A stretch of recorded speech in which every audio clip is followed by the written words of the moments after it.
नमस्कार। आपका अखबार के संग में आपका स्वागत है। मैं हूं प्रदीप सिंह। नेशनल हेराल्ड घोटाला। अब आप हालत ये देखिए कि घोटाला करने का आरोप जिन पर है वो नारा लगा रहे हैं सत्यमेव जयते का, और जो उसकी जांच करवा रहे हैं, दोषियों को सजा दिलाना चाहते हैं, वो देश भर में सफाई देते घूम रहे हैं।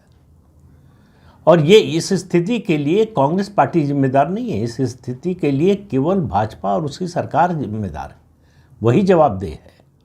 11.5 साल बाद अब कोई बहाना लोग सुनने को तैयार नहीं है कि आखिर नेशनल हेराल्ड केस में कोई फैसला, कोई मामला आगे क्यों नहीं बढ़ा। जरा उसकी तकनीकी बातें समझ लीजिए। अभी जो है राउज एवेन्यू कोर्ट ने कहा है 2 दिन पहले कि जो चार्जशीट फाइल की है ईडी ने, वो कानूनी रूप से वैध नहीं है। केस के मेरिट पर कोई फैसला नहीं है कि ये केस सही है, गलत है, आरोप सही है कि गलत है। ये कहा कि आप जब तक कोई प्रेडिकेट ऑफेंस ना हो तब तक ईडी का रोल ही नहीं आता।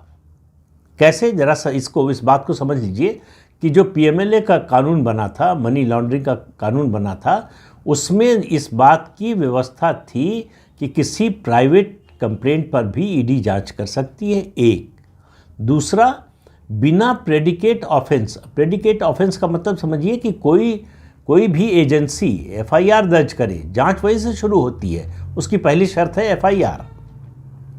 वो एफआईआर दर्ज करे, जांच करे कि ये अपराध हुआ है। जब वो पाएगी कि ये अपराध हुआ है, तब वो देखेगी कि इसमें जो पैसा आया वो पैसा कहाँ गया, तो इसकी जांच के लिए ईडी आएगी। ये है संवैधानिक व्यवस्था। तो अभी तक जो व्यवस्था थी पीएमएलए में, जो था कि बिना प्रेडिकेट ऑफेंस के, यानी दूसरी एजेंसी के जांच के बिना, एफआईआर के बिना भी अपनी एफआईआर करा के ईडी जांच कर सकती थी।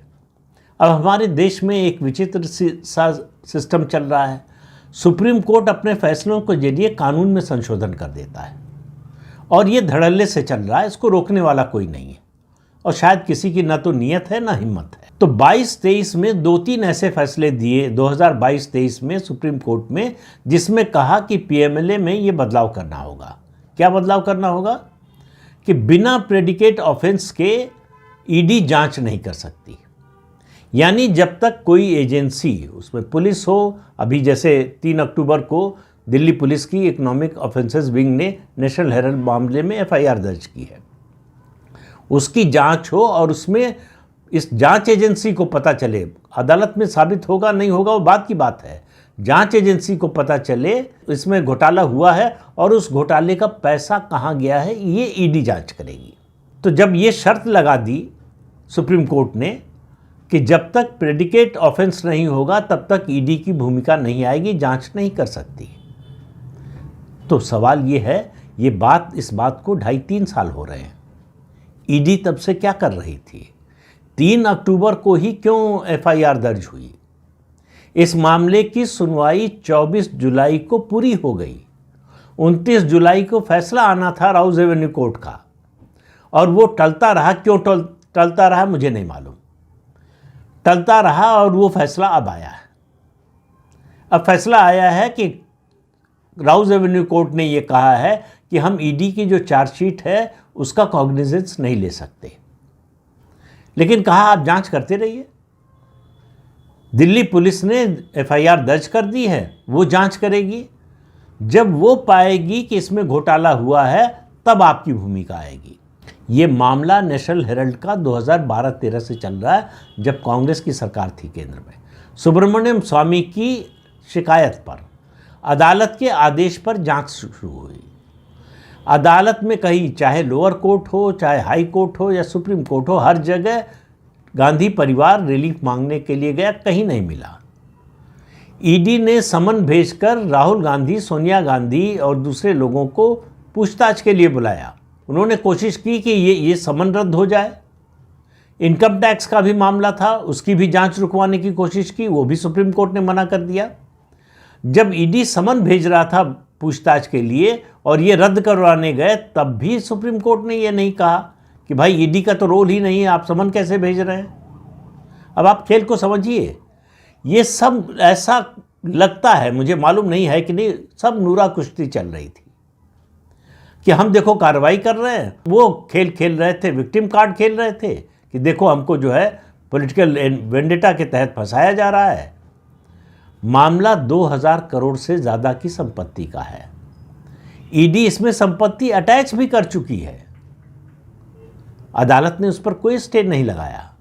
अदालत ने उस स्टे की कार्रवाई को सही माना।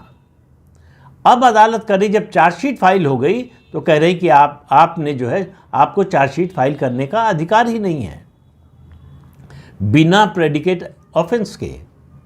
यानी घोटाला जांच में जब तक सामने नहीं आता तब तक आप मनी लॉन्ड्रिंग की बात कैसे कह सकते हैं। तो अपने फैसले के जरिए सुप्रीम कोर्ट ने संशोधन कर दिया और इस सरकार को सलाह देने वाले जितने कानूनी सलाहकार हैं, या तो इसको उनका निकम्मापन कहेंगे आप, या कहीं ना कहीं अब सबके मन में संदेह होने लगा है कि सरकार दरअसल गांधी परिवार के लोगों को इस भ्रष्टाचार के आरोप में जेल भेजना ही नहीं चाहती, यानी सजा दिलाना ही नहीं चाहती। वरना क्या कारण है? ईडी को क्या, उसके जो कानूनी सलाहकार हैं और भारत सरकार के जो कानूनी सलाहकार हैं, उनको ये बात नहीं मालूम थी कि बिना प्रेडिकेट ऑफेंस के जो है ईडी मनी लॉन्ड्रिंग की जांच ही नहीं कर सकती। चार्जशीट फाइल करना तो दूर की बात है। लेकिन ये हुआ।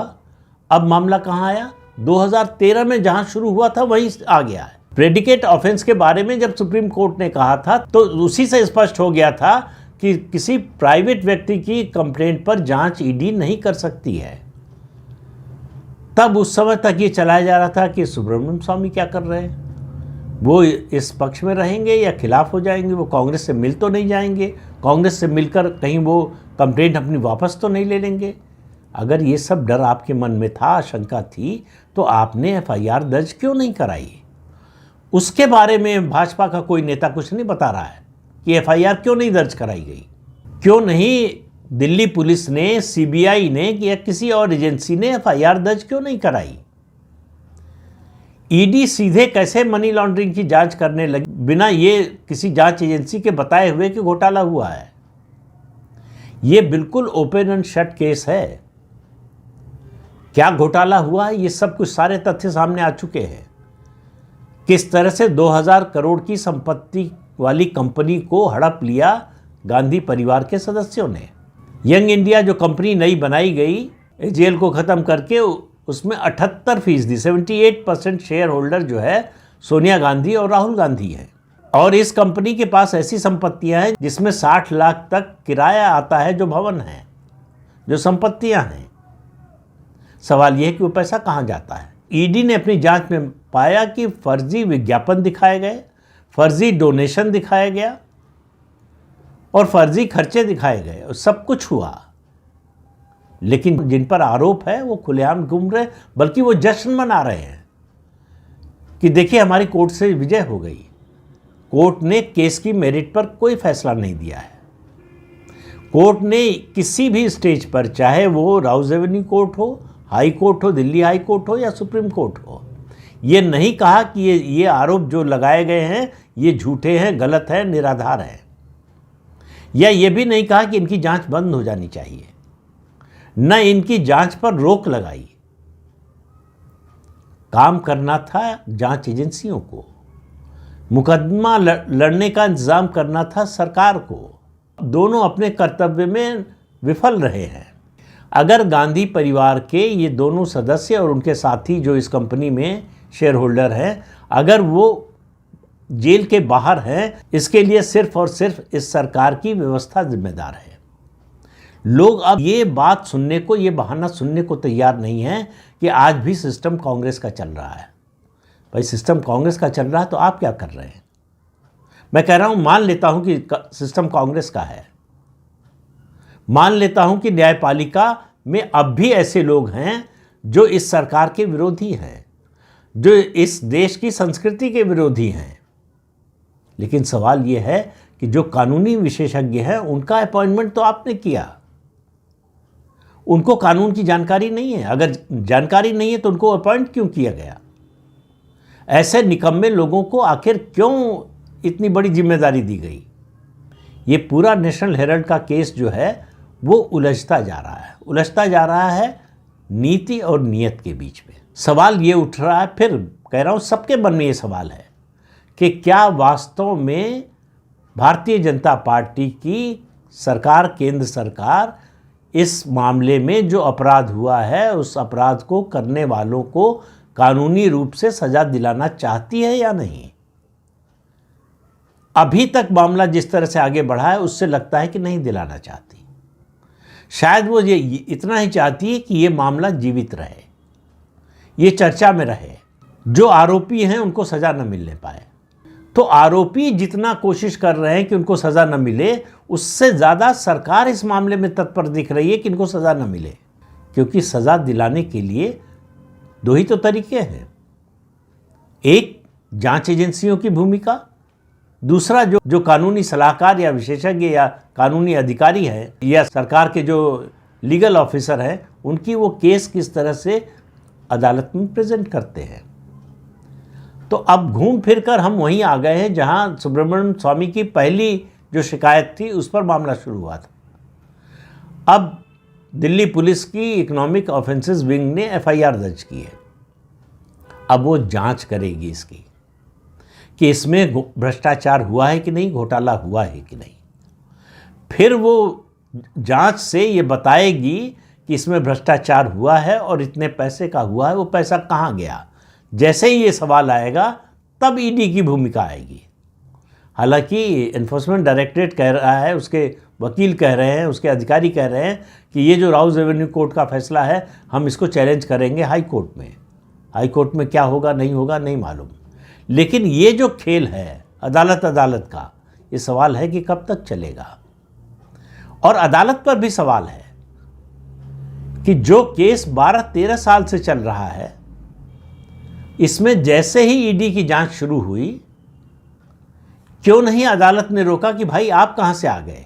इसमें तो किसी और एजेंसी ने एफआईआर नहीं की, उसने जांच नहीं की, तो उसने कहा नहीं कि जो है इसमें भ्रष्टाचार हुआ है और इसमें इतने का घोटाला हुआ है, तो मनी लॉन्ड्रिंग की जांच करने के लिए आप कहां से आ गए।